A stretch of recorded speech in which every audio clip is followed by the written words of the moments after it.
Moadim et Simcha, j'aimerais dédier ce shiur pour la Refoua Shema de tous les malades du clan d'Israël.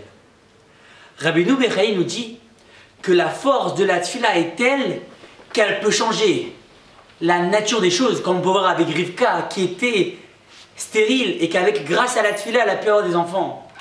Elle peut changer une xéra fixée par Hachem, un décret fixé par Hachem, comme on peut voir avec le roi Hiskiaou Améler, qui devait mourir, c'était son heure, et il priait à Hachem, je ne veux pas mourir maintenant, et Hachem lui a accordé 15 ans de vie supplémentaire. Et la troisième chose, elle peut sauver une personne d'un danger, de mort.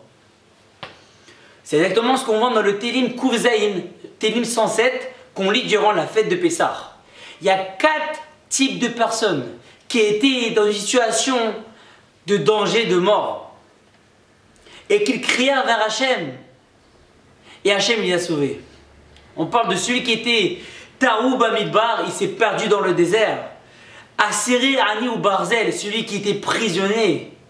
Vayagiou Hacharim, avec une personne qui était malade et sur le point qu'il allait bientôt mourir. Et la quatrième personne, Yordé Ayam, les personnes qui traversaient la mer et qu'il y avait une tempête et que le bateau il allait faire naufrage. Ces 4 types de personnes crièrent vers Hachem dans leur détresse et il les sauva de leur angoisse. Vaïtzaku el Hachem batzar lahem mimitsukotehem yatzilem. Ils crièrent vers Hachem, cette personne. Et on voit de là que la tfila a une force et qu'il suffit de mettre une chose. Il suffit de mettre du cœur. Tu mets du cœur, tu pries sincèrement Hachem, alors Hachem il va t'écouter et regarde, bien plus il va te donner. J'étais dans le bateau il avait fait un naufrage, je pensais mourir. La seule porte de sortie, j'ai levé mes yeux. Hachem, sauve-moi, je vais mourir, j'ai besoin que tu m'aides. Il prie de toutes ses forces. Et là Hachem il les sauva. Mon frère m'a dit un jour qu'Rav Yerucham Laïbovitch, le Rosh Yeshiva de Mir, disait qu'il n'y a pas une fila qui revient vide. Sauf chez nous, elle revient vide parce qu'on ne prie pas. Souvent on dit, j'ai prié mais Hachem il ne m'a pas encore exaucé, il m'a pas exaucé. Mais la question qu'il faut se poser, c'est est-ce que tu as prié? Est-ce que tu as prié avec Hachem avec ton cœur? C'est normal qu'Hachem ne te répond pas si tu n'as pas prié. Des fois il y a des personnes qui viennent à la synagogue, qui ouvrent un livre, ils lisent des mots et ils partent. Et ils disent attendent. Hachem ne m'a pas répondu. Mais tu m'étonnes qu'il ne t'a pas répondu. Parce que tu n'as pas prié. Et c'est la raison pourquoi on dit... C'est la raison que parfois on attend toujours quelque chose. Parce qu'on ne prie pas. Le mashgiach de la yeshiva Kfar Hasidim, Rav Dov Yafé, demande comment se fait-il qu'on n'est pas impressionné par la force de la tfila? On a devant nous la possibilité de résoudre nos problèmes, mais on n'est pas impressionné. On vit avec nos problèmes sur les épaules et chaque jour on avance avec. Mais tu te rends compte? Tu peux résoudre tes problèmes, tu as devant toi la solution. Il y a une personne qui a payé 600 000 $ pour parler à Tim Cook, le PDG de Apple, afin d'avoir des conseils pour améliorer son business. 600 000 $, cette personne a payé. Nous, on a la possibilité de parler avec le patron du monde, de parler avec celui qui peut tout faire, afin d'avoir celui qui peut guérir n'importe qui, gratuitement. Et nous, qu'est-ce qu'on fait? Ben, on ne tient pas compte, on avance. Ah, quand j'ai un problème, je parle qu'à Utimo et je repars. Mais mets ton cœur. Une personne qui met son cœur, alors c'est sûr qu'Hachem il écoute. Alors comment faire pour faire une fila? Et une fila qu'Hachem puisse nous écouter et nous exaucer. Mon mashgiach, Rav Moshe Kaplan, mashgiach de Keter Shlomo, de la Yeshiva de Keter Shlomo, nous a apporté le 19e Pérec du Sefer Mesilat Yesharim. Il y a 2 conditions afin qu'une fila soit exaucée. La première, c'est que tu sois conscient devant qui tu es. Que je sois conscient que je parle avec Hachem. Une personne qui a conscience... Parce qu'Hachem, on ne le voit pas. Il n'a pas de corps. On ne le voit pas. Mais tu dois faire en sorte que tu parles avec Hachem, tu sois conscient. Le Midrash il dit que tu dois parler avec Hachem comme si que tu parlais dans l'oreille de ton ami. Alors on doit se renforcer dessus. Deuxième chose, être convaincu que la délivrance à tes problèmes vient de lui. Que En Od Milevado, rien n'est en dehors de sa volonté. Seulement Hachem, seulement lui peut résoudre nos problèmes. Et n'importe qui d'autre. Et une personne qui est convaincue de ces deux choses-là, alors c'est sûr que la tefila aura un autre sens. Rav David Ishaï, dans l'un de ses shiurim, il disait qu'avant de commencer ta mida, tu prononces une phrase. Je suis devant celui qui peut tout faire. Je suis devant celui qui peut tout faire. Et je vous assure qu'une personne qui commence à Amida en ayant cette phrase en tête, alors c'est sûr sa Amida elle aura un autre sens. Bien sûr, tu rajoutes le sens des mots. Parce que malheureusement on vit de nos jours dans une routine où les mots on les lit et on passe. Mais il y a de jours il y a plein d'éditions avec des sidours traduits. Afin de comprendre un peu plus ce qu'on dit. Comme ce matin, je lisais, avant de commencer à chercher, j'ai écrit Hachem Oshia Amelech Yeramenu Beyom Korenu. L'Éternel, sauve-nous, le roi nous répondra le jour où nous l'invoquerons. Ça fait des années que je prie. Mais c'est qu'aujourd'hui où j'ai pris conscience de cette phrase. Parce qu'il faut lire mot à mot. Et c'est sûr que si on met mot à mot et on met du cœur, alors c'est sûr, Hachem va nous écouter. Parce qu'Hachem il attend qu'une chose. Pour nous répondre à notre demande, il faut que nous, on l'invoque. Rav Menachem Stein, un grand conférencier en Israël, raconte une histoire extraordinaire. Il y a un hôpital, Bellinson, qui s'occupe des personnes qui ont la maladie, malheureusement. Et en face de cet hôpital, l'association Ezer Mitzion ont construit un bâtiment en face de cet hôpital afin que les gens qui habitent loin viennent dormir, manger tranquillement, sereinement, sans stress, se lever tranquillement le matin, non se lever tôt et être fatigué par le voyage. Un bâtiment de Chesed, H24, 7 jours sur 7. C'est magnifique. Un mois après l'ouverture de ce bâtiment, un père avec son fils âgé de 8 ans viennent. Le père couche son fils dans sa chambre et le père marche dans le couloir. Il voit une porte ouverte avec de la lumière qui jaillit sur le couloir. Le père il rentre et il voit c'est une synagogue. Cette personne n'est pas religieuse. Elle n'est pas pratiquante. Elle ne fait même pas Shabbat. C'était l'une des premières fois qu'il rentrait dans une synagogue. Il rentre, il s'assoit, il ouvre un télim et il commence à dire quelques petits mots. Et au fur et à mesure qu'il est en train de dire quelques petits mots, il prend conscience qu'il se met dans la peau de David Ameller qui est à la poursuite. Que les gens ils sont à la poursuite de David Ameller. Et puis au fur et à mesure qu'il continue, il prend conscience qu'il parle avec Hachem. Et à partir de ce moment-là, il commence à pleurer.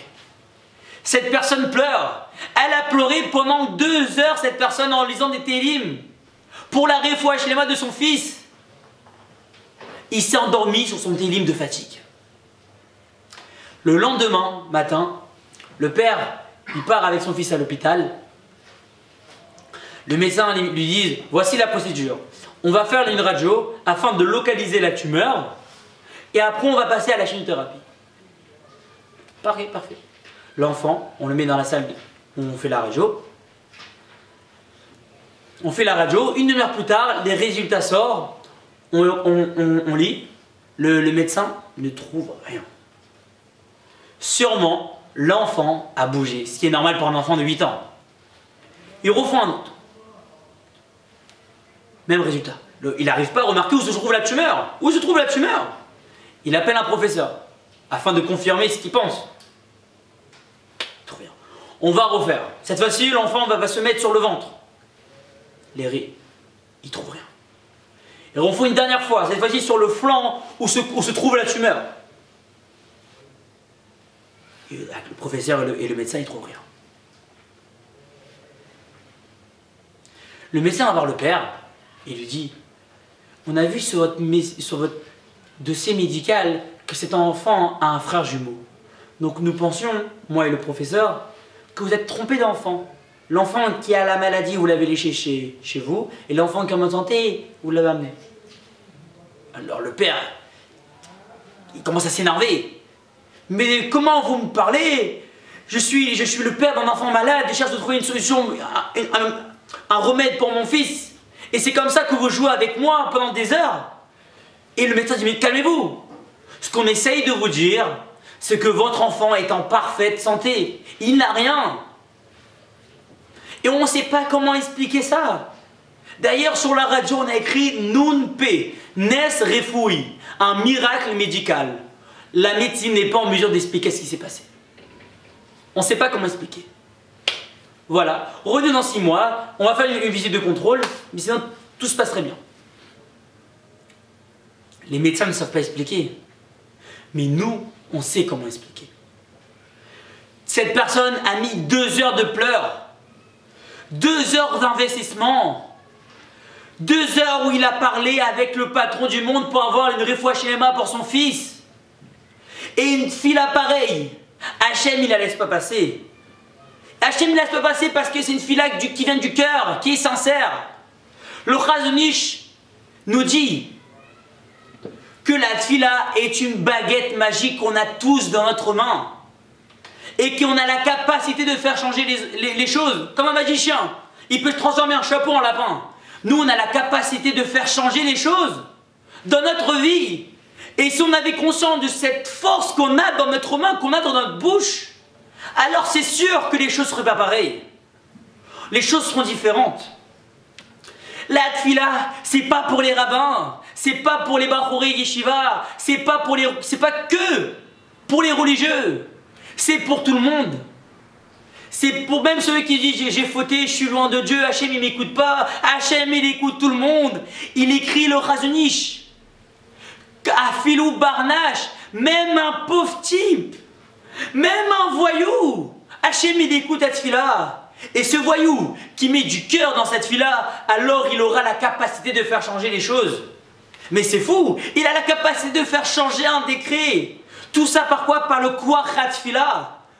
Alors si un voyou Hachem il écoute, moi je suis pas un voyou, je suis un bon juif, j'aide les autres. Alors c'est sûr que ma tfila elle aura une force. Le problème, vous savez, c'est quoi? C'est quand on est à la choule.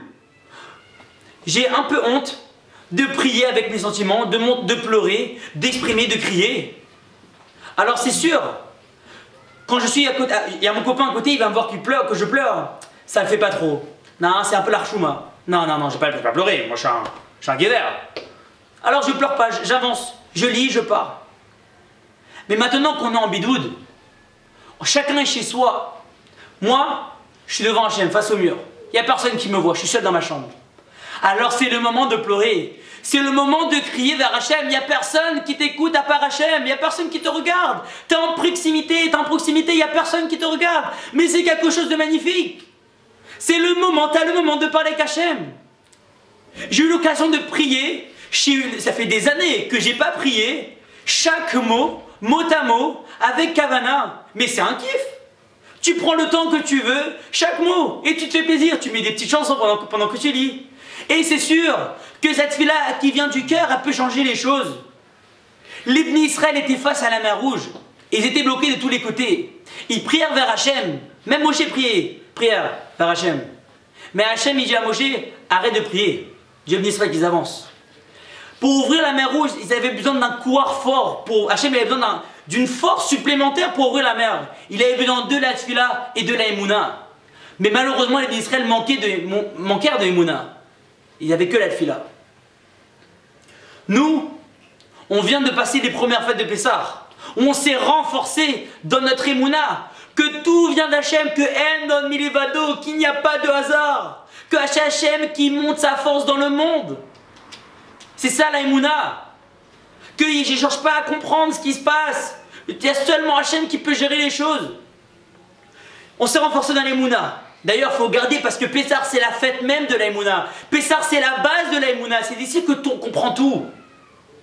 Plus on rajoute le Koach Tfila, que je suis devant celui qui peut tout faire et que je parle avec mon cœur et que je prends le temps de prononcer chaque mot, avec le sens qui va avec. Mais c'est sûr qu'avec ces deux choses-là ensemble, on peut enlever les décrets qu'Hachem il a envoyés dans le monde. Et on a la capacité d'amener la délivrance. Yiratson, qu'on puisse se renforcer sur ces inanimes-là, sur ces sujets. Et qu'on puisse mettre notre cœur. Et qu'on puisse savoir que tout vient d'Hachem.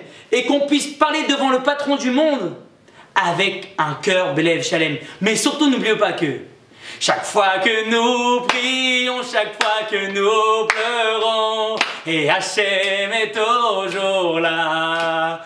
Pour chaque beracha et pour chaque tefila, n'oublions pas de le remercier.